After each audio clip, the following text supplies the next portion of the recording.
Assalamualaikum warahmatullahi wabarakatuh.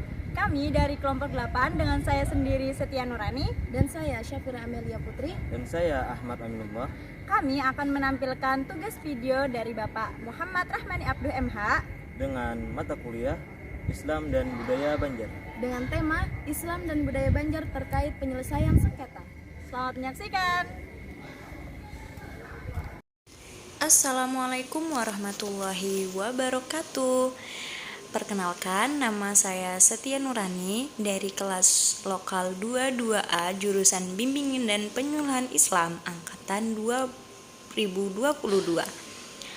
Nah, di sini tugas saya adalah menjelaskan terkait pengertian sengketa dan faktor penyebab sengketa. Sebelumnya ini kami adalah tugas dari mata kuliah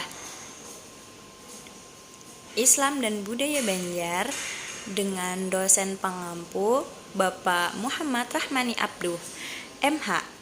Nah, di sini saya akan menjelaskan terkait sengketa dengan tradisi Banjar. Di sini nantinya kami juga akan membahas tentang penyelesaian sengketa terkait dengan budaya Banjar. Sekarang mari kita dengarkan. Pembahasan yang pertama adalah terkait tentang pengertian sengketa. Sengketa itu apa sih?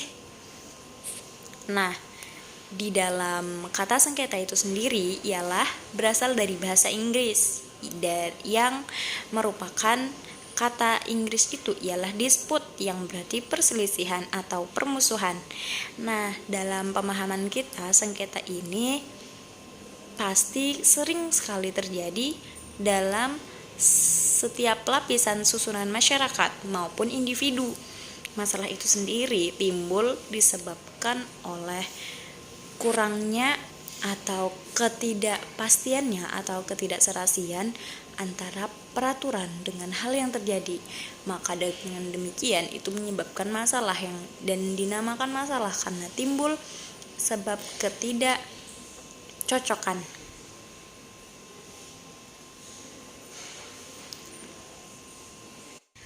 Sengketa sendiri sering disebut sebagai perselisihan atau permusuhan. Biasanya sengketa terjadi jika antara dua belah pihak tidak menyepakati atau bahkan tidak ada kata sepakat di antara kedua belah pihak. Terkadang dalam masalah masyarakat, sengketa ini contohnya seperti terkait contoh persengketaan yang terjadi dalam susunan lapisan masyarakat, seperti persengketaan ketika jual beli tanah. Terkadang jual beli tanah itu menjadi persengketaan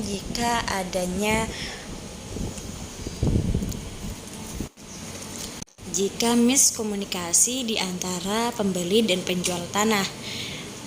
Terkadang kekurangan surat menyuratnya juga bisa menyebabkan persengketaan. Persengketaan ini terjadi jika di antara salah satu pihak yang merasa kurang puas dengan hasil kesepakatan membawa masalah ini lebih kepada halayak umum atau lebih kepada publik. Nah, terkadang hal ini bisa menyebabkan persengketaan atau permusuhan. Selanjutnya yang akan kita bahas adalah faktor apa saja yang menyebabkan terjadinya sengketa. Nah, di sini menurut Rahmadi dalam bukunya halaman 8 yang diterbitkannya di tahun 2011 bahwa faktor penyebab terjadinya sengketa ada beberapa teori. Nah, yang pertama ada disebabkan karena kepentingan masyarakat. Seperti kepentingan tertentu pada masyarakat itu menyebabkan terjadinya sengketa karena di salah satu pihak lebih mementingkan kepentingannya sendiri dibanding kesepakatan bersama. Hal ini bisa juga menyebabkan persengketaan atau permusuhan serta perselisihan. Yang kedua, teori yang bisa menyebabkan terjadinya sengketa ialah teori hubungan masyarakat. Karena kurangnya komunikasi di antara masyarakat bisa menyebabkan persengketaan. Di dalam teori ini menyebutkan bahwa sengketa terjadi sebab kurangnya kepercayaan di antara masyarakat. Hal ini menyebabkan miskom di antara mereka. Faktor penyebab terjadinya sengketa yang ketiga ialah kesalahpahaman antar budaya. Nah, sengketa yang kali ini disebabkan oleh perbedaan budaya-budaya pada masyarakat. Kita tahu bahwa Indonesia adalah negara dengan budaya dan adat istiadat yang sangat beragam. Jika salah satu di antara pengikut budaya ini tidak bisa mentoleransi adanya perbedaan, maka hal ini sangat akan menjadi pemicu terjadinya persengketaan. Untuk itu, dalam teori kesalahpahaman antar budaya ini diperlukan pemahaman yang baik antar budaya agar senantiasa saling menghormati dan toleransi antar keberagaman. Dan yang keempat, faktor penyebab terjadinya sengketa itu dituliskan dalam teori transformasi. Teori ini menganggap bahwa sengketa atau konflik yang terjadi ialah sebab kurangnya keadilan dan tidak kesetaraan di antara kalangan masyarakat.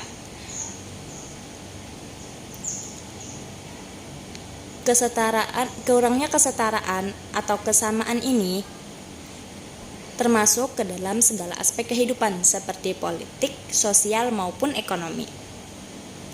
Karena hal inilah banyak terjadi masalah di antara kalangan masyarakat, sehingga jika masyarakat merasa tidak adil, kurangnya keadilan dan kesetaraan, pasti mereka akan memberontak dan meminta keadilan itu. Hal ini yang akan memicu terjadinya sengketa atau perselisihan. Nah, mungkin bisa sampai sini saja penjelasan yang bisa saya jelaskan. Saya perwakilan dari teman-teman untuk materi pengertian dan faktor penyebab terjadinya sengketa. Mohon maaf jika banyak kekurangan. See you next time. Dadah. Kemudian, fungsi dan peranan hukum dalam penyelesaian sengketa. Ada beberapa fungsi dan peranan hukum dalam sarana penyelesaian sengketa. Yang pertama, hukum sebagai direktif. Seperti yang sudah disebutkan, yang pertama hukum adalah sebagai direktif atau bisa juga diartikan sebagai pengarah. Maka guna hukum direktif ini di dalam menyelesaikan sengketa adalah mengarahkan tentang bagaimana cara-cara yang harus dilakukan supaya menyelesaikan sengketa yang terjadi di tengah-tengah masyarakat. Yang kedua, hukum sebagai integratif atau bisa juga diartikan sebagai pembina. Maka fungsi hukum dalam menyelesaikan sengketa adalah dengan cara mencantumkan peraturan-peraturan yang sebagaimana seharusnya sebuah sengketa harus diselesaikan. Dapat dikatakan juga penyelesaian yang dimaksud yaitu bertujuan untuk tetap menjaga dan membina persatuan dalam masyarakat supaya tidak terpisah atau terpecah belah hanya karena sebuah sengketa yang sedang terjadi di tengah-tengahnya.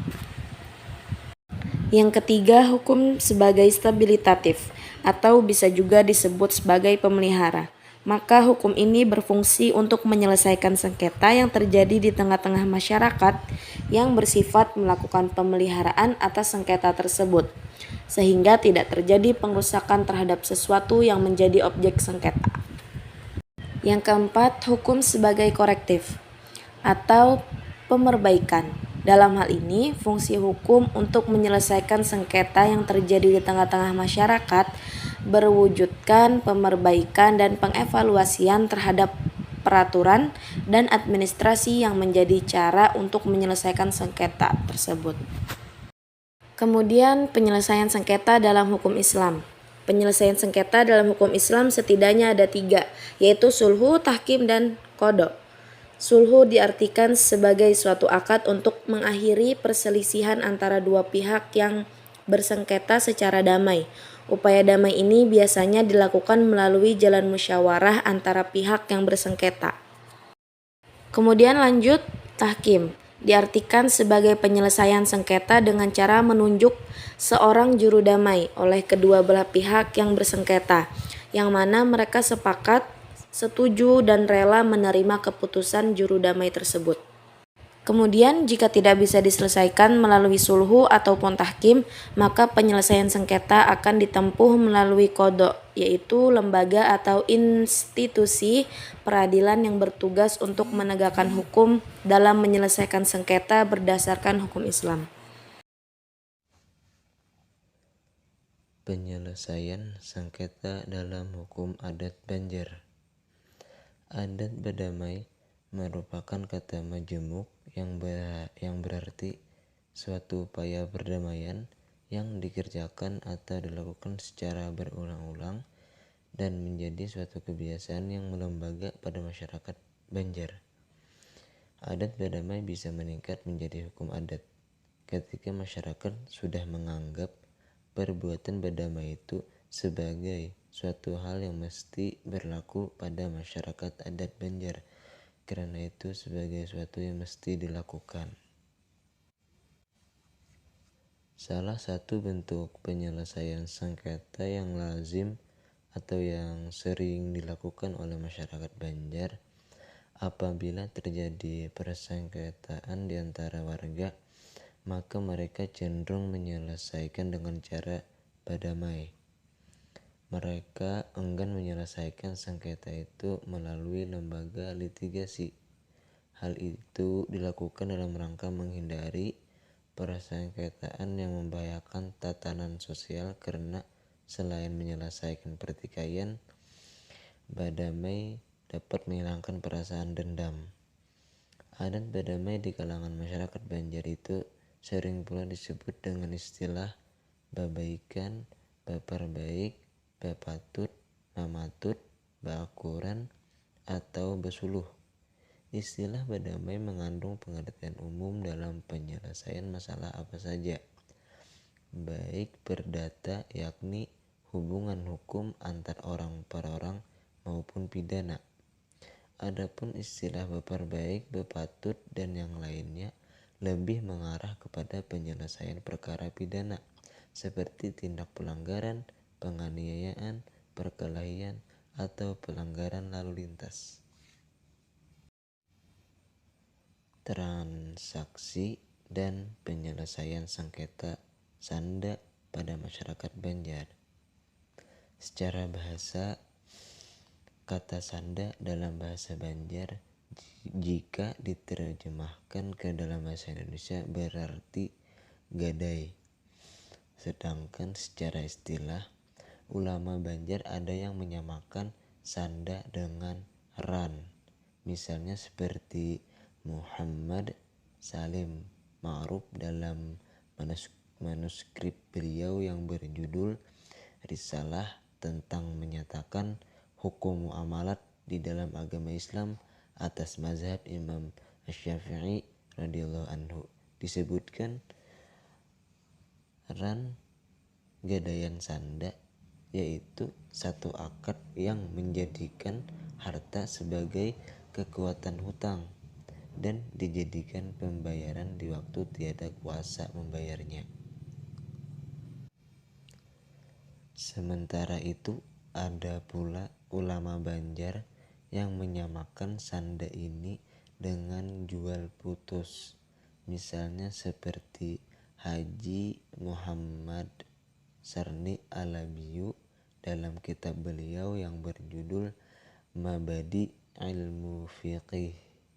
Disebutkan adapun sanda yang masyhur berlaku di negara kita ini adalah sanda perjanjian, tetapi akadnya jual putus, maka harus boleh pembeli mengambil manfaat.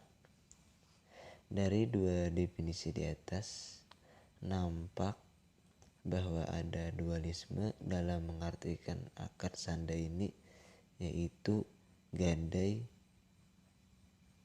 dan jual putus.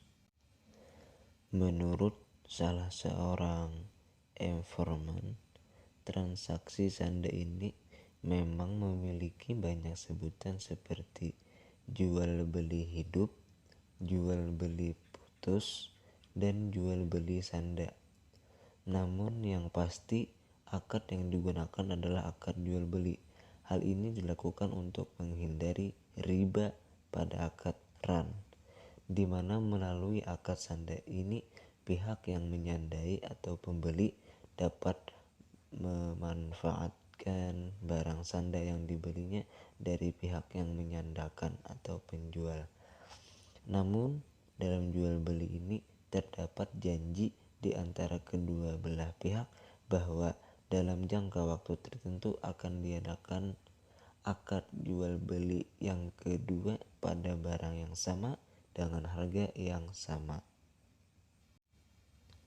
Secara umum, transaksi sanda yang dilakukan oleh masyarakat Banjar adalah melalui prosedur sebagai berikut. Yang pertama, transaksi dilakukan langsung oleh pihak yang menyandakan calon penjual dan pihak yang menyandai calon pembeli. Yang kedua, transaksi dilakukan dengan menghadirkan tetua kampung atau tokoh masyarakat, biasanya RT atau kepala desa. Yang ketiga, transaksi harus disaksikan oleh 2 orang saksi. Yang keempat, transaksi disertai dengan janji bahwa dalam jangka waktu yang telah disepakati kedua belah pihak akan kembali melakukan transaksi jual beli. Yang kelima, jangka waktu sanda paling cepat 2 tahun. Yang keenam, harga tanah yang dijadikan barang sanda biasanya setengah dari harga pasaran tanah tersebut. Yang ketujuh, harga pada jual beli kedua harus sama dengan harga pada jual beli pertama. Yang kedelapan, tanah pada jual beli kedua harus sama dengan tanah pada jual beli pertama. Dan yang kesembilan atau yang terakhir, transaksi harus ditulis. Dalam pelaksanaannya, sengketa yang paling sering terjadi biasanya adalah sengketa karena pihak yang menyandakan tidak mampu menepati janjinya, di mana sengketa ini terjadi ketika telah tiba waktunya untuk melakukan transaksi jual beli yang kedua, namun pihak yang menyandakan tidak mampu membeli kembali tanah tersebut. Dalam hal ini biasanya tidak ada unsur kesengajaan dari pihak yang menyandakan untuk tidak menepati janji, melainkan memang murni disebabkan ketidakmampuan ekonomi. Maka dari itu penyelesaian sengketa biasanya dilakukan dengan cara sebagai berikut. Yang pertama, dilakukan penambahan waktu sanda sampai pihak yang menyandakan mampu membeli kembali tanahnya. Namun hal ini sangat bergantung pada kemurahan hati pihak yang menyandai.